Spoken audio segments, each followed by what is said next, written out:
In early October of 1780, a British major named Patrick Ferguson climbs a rocky, wooded ridge in the backcountry of South Carolina and makes a declaration his own men will repeat for years afterward. He is not worried about the militia gathering somewhere behind him in the mountains. He reportedly tells his officers that he is on a post that all the rebels in hell could not drive him from. Ferguson has spent the past month threatening the frontier settlements to the west, promising to march over the mountains, hang their leaders, and lay their country to waste if they do not lay down their arms. What he does not fully appreciate is that his threat has already done something no recruiting officer or continental general had managed in months. It has united several thousand independent, armed frontiersmen who owe him nothing and answer to almost no one, and pointed every one of them directly at him. Within days, Ferguson's confident boast about his unbreakable position will be tested by exactly the men he insulted, and it will not go the way he expects. To understand why a single British officer's arrogance would end up costing an entire army, you have to understand how badly the war in the South had already gone for the American cause by the fall of 1780.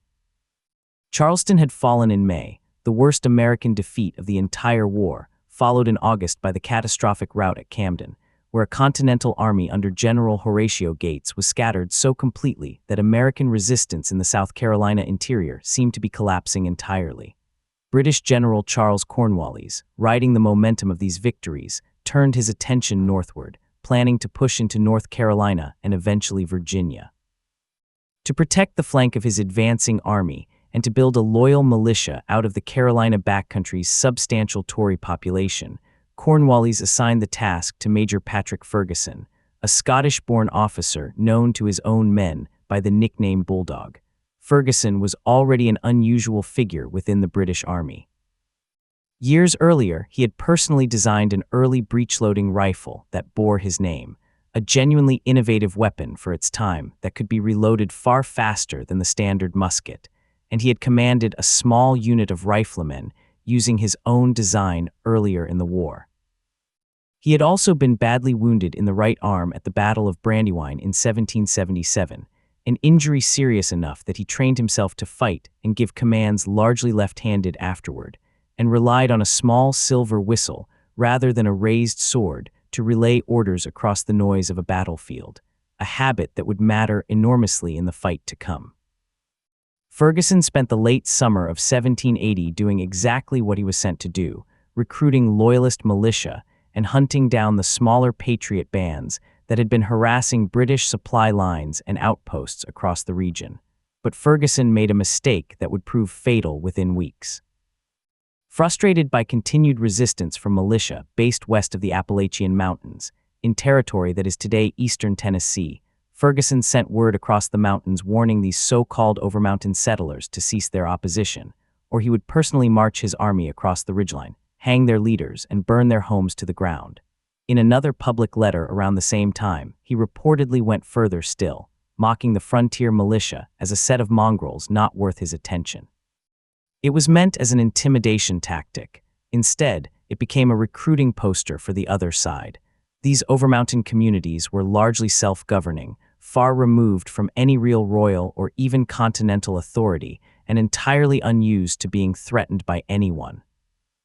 Rather than scattering in fear, militia leaders across the frontier, men named John Sevier, a Tennessee frontier leader with a reputation for aggressive, personal command, Isaac Shelby, a veteran of earlier frontier fighting against both the British and Native American forces, William Campbell, a Virginia colonel known for a fierce temper and unwavering discipline, and several others began organizing a combined force specifically to go find Ferguson and answer his threat directly. On September 25th, roughly 1,100 of these Overmountain militiamen mustered at a place called Sycamore Shoals, in what is now northeastern Tennessee. They were, almost without exception, volunteers rather than conscripts, bringing their own rifles, their own horses, and their own supplies, exactly the kind of force that professional European military doctrine assumed could never hold together as an effective fighting unit. The next day, this small army set out across the Appalachian Mountains in worsening weather, crossing Roan Mountain in conditions cold enough that some accounts describe snow on the higher passes even in late September. After roughly 13 days of marching, they reached Quaker Meadows in North Carolina, where they were joined by another 350 militia under Colonel Benjamin Cleveland, swelling their numbers to around 1,400 men. With 5 separate colonels now leading roughly equal contingents of men who had never formally served under any single unified command, the leadership made an unusual decision for an 18th-century army. Rather than fighting over seniority, they elected William Campbell, a Virginia colonel, as their nominal overall commander, while the other colonels retained direct command of their own men and continued to make many decisions collectively around shared campfires rather than through any single chain of command. It was on paper exactly the kind of loose, decentralized structure most professional officers would have predicted to fail under pressure. Ferguson, hearing of the growing force gathering against him, began pulling back toward the safety of Cornwallis's main army at Charlotte, sending urgent requests for reinforcement to British Colonel Banastre Tarleton and to another British commander further south. Neither request would arrive in time to matter. On October 4th, the Patriot militia reached Ferguson's abandoned camp at Gilbert Town, finding it empty, and picked up 30 additional Georgia volunteers eager to join the pursuit. 2 days later, at a site called Cowpens, the same ground where a much larger battle would be fought roughly 3 months afterward, the Patriots were joined by Colonel James Williams and 400 more South Carolina militia. Learning that Ferguson was moving northeast toward Charlotte and the protection of Cornwallis's main force, Campbell selected roughly 900 of the best-mounted men from the combined army and set out in a hard, direct pursuit through pouring rain, leaving the slower foot soldiers behind to catch up later. Ferguson, for reasons that still puzzle historians, made the decision that would end his life. Rather than continuing his retreat those final miles to safety, he stopped, turned, and fortified a small, rocky, wooded ridge just inside the South Carolina border, known locally as Kings Mountain, a 60-foot rise with a flat plateau roughly 600 yards long at its top. He arranged his roughly 1,100 men, along with 17 supply wagons, pulled into a defensive half-circle at one end of the plateau to serve as his headquarters, and waited, apparently convinced that the high ground alone, combined with disciplined bayonet charges, would be enough to break any attack thrown against it. If you are learning something from this breakdown, take a second and hit subscribe. We cover overlooked battles and tactics like this every week, and this one is about to turn into one of the most complete victories of the entire war. On the afternoon of October 7th, Campbell's pursuing force reached the base of Kings Mountain and immediately began surrounding it. This is the detail that makes Kings Mountain different from almost any other engagement of the war. Rather than attacking from one direction, the Patriot colonels split their men into multiple columns and encircled the entire hill, Campbell's men approaching from the southwest, Shelby's from the west, Sevier and McDowell continuing around to extend the line further, and Major Joseph Winston's detachment swinging wide in a mile-long arc specifically to cut off the one road that offered any realistic escape route toward Charlotte. Thick woods covered the slopes almost to the summit, letting the Patriot militia creep into position largely unseen despite sentries Ferguson had posted below the rim of the hilltop. When the first shots rang out around 3 in the afternoon, the attack came from what felt, to the men trapped on top, like every direction at once. Ferguson's Loyalist militia, formed up in the open on the plateau, fired a volley and fixed bayonets, briefly driving back the attackers on one section of the slope, the only part of the fight that went anything close to the way Ferguson had planned. But the mountain's own terrain worked against him. Ferguson's men, standing along the exposed high ground, consistently fired too high over the heads of Patriots climbing and firing from behind trees and rocks below, while the Patriot riflemen, most of them frontier hunters who had used long rifles their entire lives rather than the shorter, less accurate muskets standard in most militia units, picked off exposed targets with brutal efficiency. One Loyalist survivor later described the attackers as looking like devils from the infernal regions, tall, raw-boned men with long, matted hair pressing forward from the tree line, no matter how many volleys were fired at them. William Campbell himself was said to have ridden along his own line during the advance, shouting for his men to shout like hell and fight like devils, a line that stuck with the men who heard it for the rest of their lives. Ferguson himself refused to take cover. wearing a distinctive checkered hunting shirt over his uniform specifically so his own men could identify him in the chaos, and blowing his silver whistle to relay commands across the noise of battle. Since he could not reliably wield a sword with his wounded arm, he personally led repeated countercharges against the advancing Patriot lines, riding back and forth across the plateau on horseback in what became an increasingly desperate attempt to hold the perimeter together.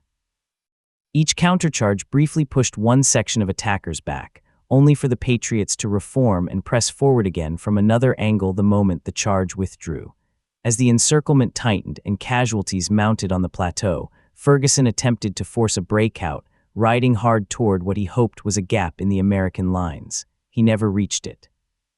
Struck by multiple rifle balls in quick succession, Ferguson was thrown from his horse, his foot catching in the stirrup as he fell. His body dragged briefly before the horse was brought under control. He died within minutes, the only British-born soldier killed in a battle fought almost entirely between Americans on both sides.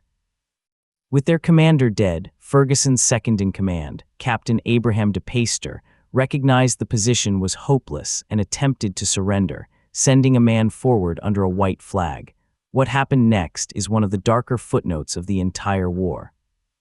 For several minutes, some of the Patriot militia continued firing and pressing the attack even after the white flag appeared, in apparent retaliation for an earlier battle at Waxhaws, where British and Loyalist forces under Banastre Tarleton had killed surrendering Patriot soldiers in a widely reported massacre that had made the phrase Tarleton's Quarter a byword among American militia for a surrender that would not be honored.